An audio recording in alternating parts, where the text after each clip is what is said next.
guess who popped back into my life? Or I should say I tracked them down.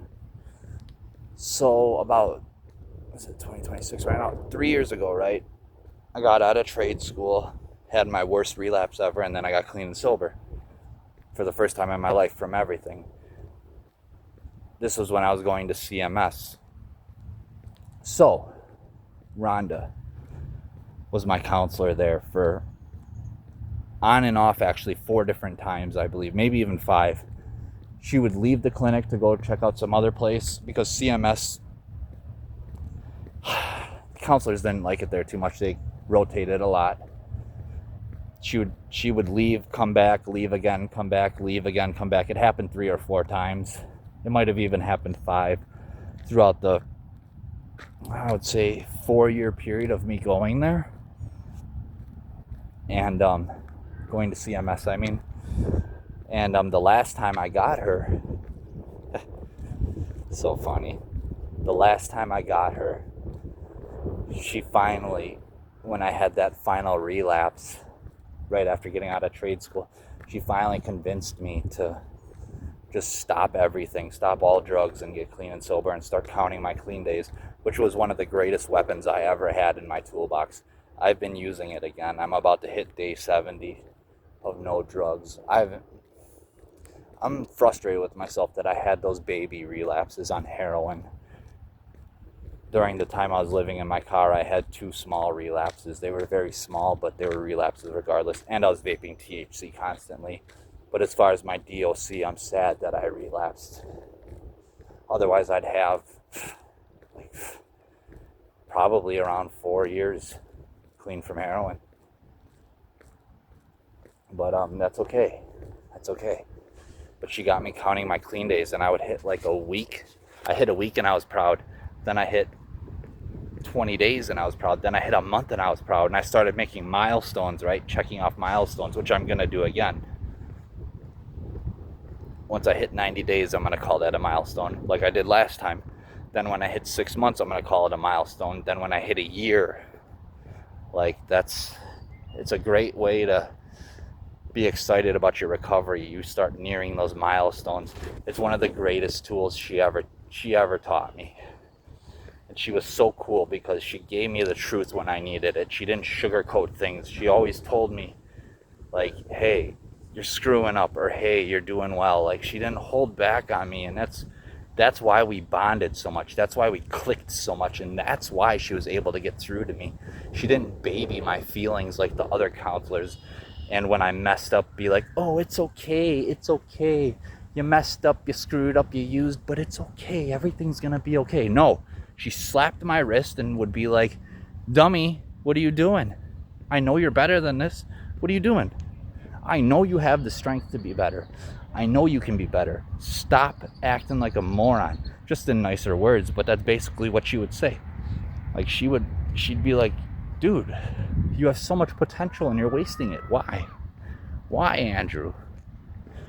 And finally, after that last really major relapse after trade school, it got through to me. And so I reached out to her about a week ago on Facebook. And then just this morning, she responded. And I told her everything that happened. And she's like, man, you've been through it, Andrew, but I'm so glad. Like, she's like, I know you can become a counselor. I have no doubt in my mind that you will become a good counselor. And then she's like, P.S. I knew Serena was bad news. She had to throw that in there. She did warn me. She cautioned me that I was moving too fast, that I was taking it too fast. And she understood. Like, I told her I was in love, Rhonda. And she's like, I get it. She knew. Like, she got it. Simultaneously, she didn't lie to me about what I was doing or about the situation. She still, was like, dude, you're moving too fast, Andrew. Slow down, please. Think about what you're doing. Like, think about this. And I didn't. I rushed. I sold the house. I moved. But I told her, you know what? I'm glad it all happened, Rhonda, because I've learned that this is experience that I needed. And I've learned that this experience will serve me in the field when it comes to relating to my patients. And also, I've learned that my suffering is a tool for good. My suffering is how I link with people. The tragedies and hardships and all the bad things that have happened in my life, that's my link. That's my spiritual, emotional, and mental link to everybody, you know? Like that's where the Holy Spirit works through me, and how I'm able to use those powerful things to do that sort of work. And it's going to serve me very well. It already has served me well at Momentum. Like I'm the guy. I'm the guy everybody comes to for advice, for help. When something goes wrong in the house, who do they come to? Me. Even when the vacuum breaks down, Andrew. Andrew, I need help. I love it though. And Michael too, like he comes to me and just for everything comes to me, just, you know, should I do this? Should I do that? Am I doing this right? Am I doing that right? Am I doing this wrong? Do you think I should do this? Should I not do this? Like, I'm the guy they come to for advice, for support. And like, that's just more experience in the field. So like, I got to reconnect with her, and that was really, really cool. And I'm just glad to be able to talk to her again, because she was the one that got me counting clean days and got me all clean and sober. So it's cool. It's very cool. And this time around, like, this is the second time in my life, and if you know anything about me, that every time I fall down and I get back up and I bounce back harder, faster, and better than the previous attempt. And last time I did it with a fire inside my belly. Like, I ran through my sobriety. I got saved. I started giving testimonies. I pursued my machining career, got involved with the church. Like, I was on fire. Got an SUV, car loan, credit cards, raising my credit. Like, things that I never thought that I would have or do, all of a sudden were right there in my grasp. Right there and for the taking. And like, you know what, I'm gonna go this way. It's just so cool. It's so freaking cool. And she's excited to see me do it again, and she gets to be a part of the journey now that we're talking again. And I'm excited too to have her back in my life. She's an asset, and since she's a counselor, she can guide me as I go to get my master's in social work and to become a counselor. She can guide me. She can give me advice, you know, and then even when I have questions on my homework or what I'm learning, she'll be able to help me. And that's an asset, you know. It's not just an asset in terms of friendship and like companionship. It's an asset in the field. It's an asset in logic and emotions and everything. Like, she's a great asset in my life all around. And again, the fact that she's a counselor will really aid me in my journey to become one as well. And I don't know how far she's gotten in her career. She doesn't have any mental health qualifications, which she always was on me about getting a mental health counselor. And I told her, Rhonda, you're my mental health counselor. And she'd be like, I'm not legally certified for that. And I'd be like, legal schmeagle. You're smart. Got life experience. I don't need you to have the certificate to be my mental health counselor and my addiction counselor. She did both for me. She really did. And the truth was, I didn't need another one. I didn't. She was sufficient. What I needed was to not take things so fast like I did in terms of that relationship. But again, I couldn't help it. I was in love.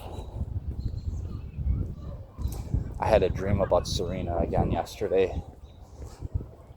But this time, well, I had a dream and like, we were doing something together. We were together again. We were doing things together. And I don't remember exactly what it was, but we were together. And you know what I think about dreams. I often think they're foreshadowing of what may happen in life if we make certain moves and take certain steps.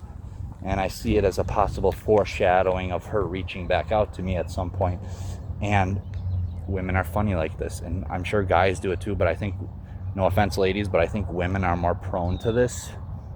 When there's a breakup and the guy starts getting his life together again and builds himself up, and the woman is alone or breaks up with whoever they're with, and they check back on that guy, because let's face it, people check back on past relationships after breakups. It's quite common. I've never done it, but I know that it's a common thing. I know that it is. And when they see that, hey, he's doing really well, he's got his life together, maybe he's not the same man that he was when we broke up, they reach back out and try to start things back up again, try to rekindle the romance. And I need to be very careful. I can't let that happen. I'm going to make a vow right here and right now to not let that happen. That if Serena reaches back out to say, no, you had your chance. I reached out to you a couple times, not so nicely. But the last couple times I reached out, I just wanted to talk to you. The last time I reached out, which was like 2 weeks ago or so, I just did nothing but apologize. Again, me apologizing. When once you've never apologized to me. Not once did you apologize for anything that you did. Not for putting dog down without me, not for shutting me out, leaving me alone at the hotel for days and days, turning off your location. You think I didn't notice that? I never brought it up, but I noticed it when you went out with Samantha that second time. I noticed that you turned off your location. Why do you think I got so crazy and suspicious? And like, she's not... I love her. I love her kids. But it can't be. We can't be together. She doesn't believe in God. She doesn't believe in God. She believes in fallen angels that are posing as gods and goddesses through the Wiccan belief.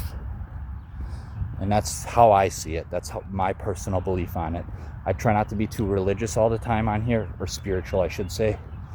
But it's a part of who I am, so I'm going to talk about it sometimes.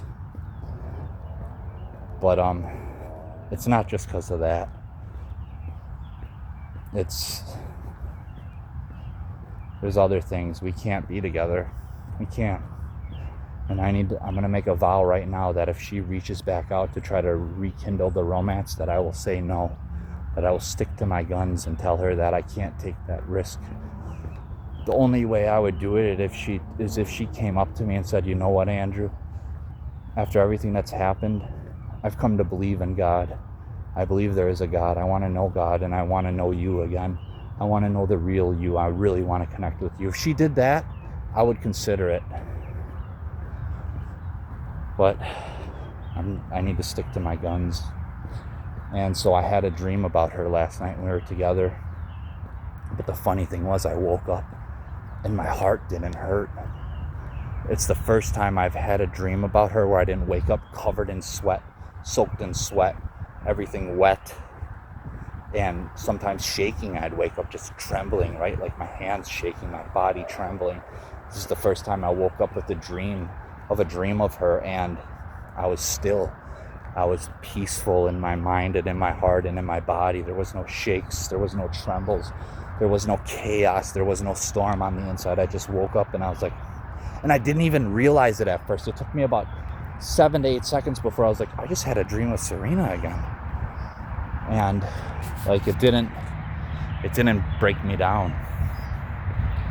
So it's nice that Rhonda's back in my life. I'll be able to come to her for advice. It's beautiful when you can reconnect with people from the past. I'm glad that I reopened my friendship with Matthew too. I should have done it earlier. I shouldn't have shut him out the way I did. I'm sorry, Matt. I was a terrible, terrible brother to you when I was with Serena. You were just concerned. And even though you didn't quite word it the best way when you told me there was no way, according to the God you knew, that it would work out between us, you could have worded it a little differently. That's what pissed me off. But I took it the wrong way. You worded it incorrectly, I think, and didn't quite mean to word it that way or mean it that way. And I personally took it the wrong way. And I shouldn't have. You were just being concerned. I'm sorry. I'm sorry that I said bad things about you to Serena. I'm sorry that I condemned your name, your friendship, our brotherhood.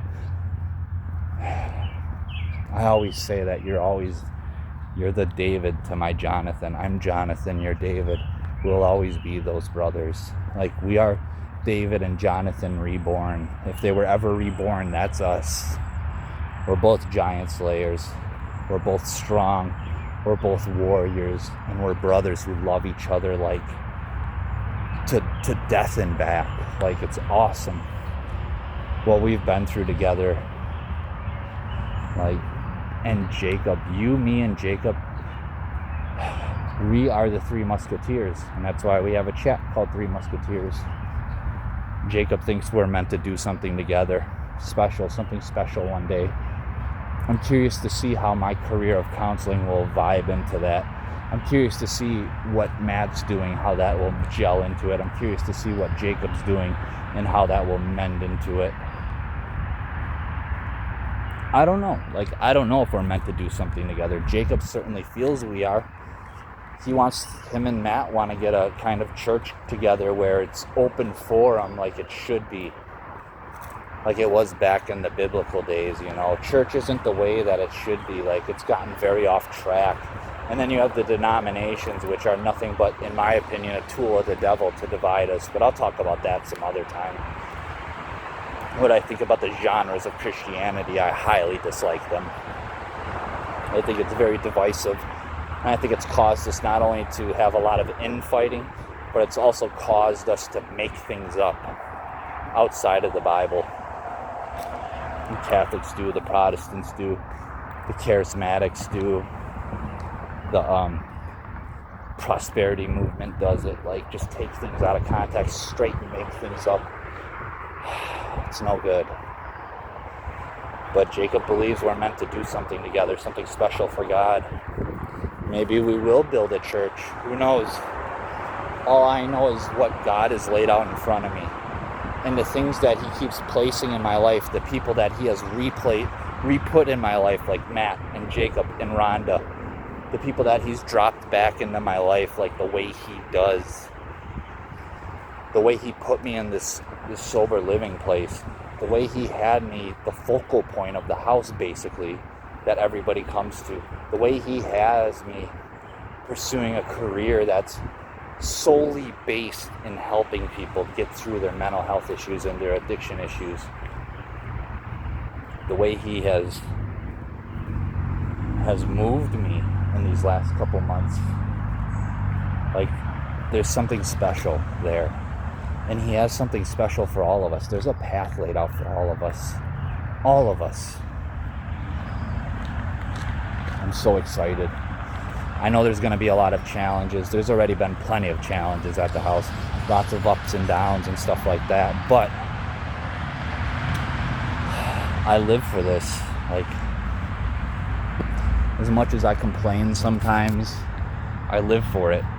I live for the challenge. I live for the giant slaying. It's what we were made to do. And the more giants that I slay, the more giants I can show other people to slay. Their own personal demons, their own personal Goliaths and Gilgameshes. Like, we are meant to show others how to do it too. I'm going to go into this field, and God is going to do so much good through me. I'm going to show people that they are not powerless to their addiction. I'm going to show people that they're not powerless to their mental health incapacitations, that they can overcome them, that they can use sheer willpower, sheer drive, sheer focus, self-awareness, situational awareness, intense reflection, but not rumination, to overcome every single issue that they've ever faced. I will show them that it's their inner child that's speaking through their traumas, through their hardships. It's that inner child. That's where all this negativity is coming from. Your inner child is trying to speak to you, and when you ignore it, your body and your conscious and your subconscious has no other way to respond but through rebellion, in order to try to, as a last ditch effort, to get you to see what is going on. And it's so hard to realize that's what's happening. But once you understand the concept of the inner child and past traumas and hardships, and how it almost always stems from either generational curses and stems from child abuses and traumatic events and hardships growing up, when you realize that and you actually listen to your inner child, and instead of shutting it out, but actually love it and embrace him or her, that's when you can heal. And then the final step in that is God. And that's when it can really take off. But in my practice, I'm not going to be able to link it to God all the time. But you know what? I can make a Christian counseling practice one day. And that's the end game here. To make a practice of my own that's Christian-based counseling. That's the end game. I understand it now. I see where this is going. I truly 100% believe that God is going to have me do this, and that in 5, 6, 7 years, he will have me open up my own practice with my own staff and patients, and it will be Christian-based. And maybe I won't be able to do that at first, because I'll be restricted by the policies of other offices and buildings that I work for. But once I have my own practice, 7, 8 years from now, maybe even 10 years from now, once I have that, then I can base it on God. And this is where I believe it's going to go, which I think is awesome. There's not a lot of Christian-based counselors out there. I've looked a few up, trying to get them, contemplating getting them, but there's so few and far between. We need many more. There's not enough. There's too many people out there with mental health issues and addiction issues who want to know God, or only know of God, but are lukewarm or lost and confused like I was, thinking that maybe they're saved, maybe they're not, which means you're not. I struggled with that until I finally became saved. And I'm not trying to judge anybody else's faith, but it's very commonplace. It's very commonplace in the mental health and addiction realm for people to even understand if they're saved or not. I'm not going to go on that topic, but there's not enough of us. There's not enough of Christian-based counselors out there. We need more, and I'm going to be one. That's the end game here. I want my own practice of Christian counseling where I can mix my experiences, my wisdom, and my knowledge and the more wisdom and knowledge that I will learn in school about all the different ways that demons attack us through, the multiple mental health issues that they attack us through and plague our mind with, and all the addictions that they plague us with, because it's all demonic attack. It always is. It's inner darkness and demonic attack, a combination of both. It's what it always is. I am a firm believer that your depression, your anxiety, your PTSD, your bipolar disorders, your schizophrenia, your paranoid delusions, all of that is demonic. It's all demonic and inner darkness based. It's based in sinful nature, and it's taken advantage of by the demons because they're constantly operating around us at all times. They're everywhere. They're literally everywhere. Right now, they're around us. I could probably spit in any direction and go through a demon right now, or an angel for that matter. They're everywhere. They're everywhere. They're relentless. Both sides are relentless. It seems like the demons are more active a lot of the time, and that's because Satan was given, he was given the principalities of this world. It's his. It's not truly his. He's under the foot of Jesus Christ, but he has sway and power here. And that's why the demonic activity is so prevalent. But I'm a firm believer all of our issues are divine, either in a demonic way and in an inner darkness sort of way. And it's very cosmic. There's a lot going on. And we need more Christian counselors. We need more Christian addiction specialists. Not ones who are Christians but can't apply their Christianity and their faith to the field because they're they're forbidden by policy of whatever office and practice they're working in, and they don't either have the time or the desire to make their own practice. And that's unfortunate, but that's what I'm going to try to do.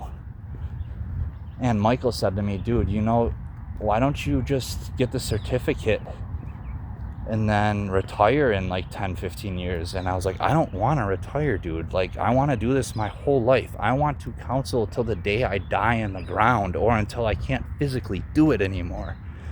There is no retirement. This is a never-ending battle. I'm not going to retire. I'm going to counsel until I'm dead in the ground. That's what I'm meant to do. Because I'm going to love it, and I love it, and I love helping people. This is never going to end. There is no retirement from counseling. This is a lifelong commitment till I'm gone. There's no retirement here. I don't plan on retiring. That's not in the cards for me unless God makes it so. And maybe I pass it on to somebody else, or my son or daughter or whoever. But like, I don't have a plan to retire, even if I could. Like, that's not my plan. I'm in this forever. That's the plan.